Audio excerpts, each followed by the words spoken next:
Another day, another basketball stories na naman ang pagkikwentuhan natin. At ngayon nga ay ang pag-uusapan natin ng balitang game preview ng Los Angeles Lakers at Memphis Grizzlies. At ang balitang may kukunin na nga daw po na bagong player ngayon ang Golden State Warriors. Kagaya nga ng napag-usapan natin, dumiretso na nga po ang Los Angeles Lakers sa lugar ng Memphis since kakalabanin nga nila dito ngayong araw ang kupunan ng Grizzlies sa kanilang unang game sa NBA Cup. At bago pa man magsimula ang kanilang game ay inilabas na nga agad ng Lakers ang kanilang injury report kung saan nakalista pa rin naman nga dito bilang out sina LeBron James, Maxi Kleber, Ado Otero at Gabe Vincent, habang questionable naman dito sina Marcus Smart at Luka Doncic. Habang pagdating naman nga sa Memphis, inaasahan na rin naman nga na hindi dito maglalaro ang kanilang mga players na sina Ty Jerome, Scottie Pippen, Brandon Clark at Zach Edey. And since nga hawak ng Memphis ang home court advantage sa kanilang game ay hindi na nga nakapagtataka bakit sila agad ang yamado habang dehado naman ang Lakers. Pero hindi rin naman nga dapat maliitin dito ang Lakers gayong napakalaki nga ng momentum na kanilang hawak dito.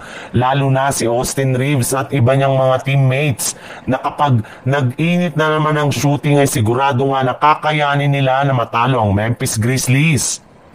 Sa ibang balita naman, may pagkakataon na nga ang Golden State Warriors na makakuha ng easy win sa kanilang game laban sa Milwaukee Bucks matapos hindi dito maglaro si Giannis Antetokounmpo. Ngunit ang inakala nga nila na magiging madaling laro ay siya palang magbibigay sa kanila ng kanilang pangalawang talo. At isa nga sa mga dahilan ng kanilang pagkatalo ay ang ipinakitang napakagandang performance ng kanilang dating player na si Ryan Rollins, na siyang nanguna sa Bucks sa pagtatala nito ng kanyang career high na 32 points at 8 assists. Kasama na dyan ang kanyang mga crucial at clutch shots para lamang maibaon ng Warriors sa kanilang game.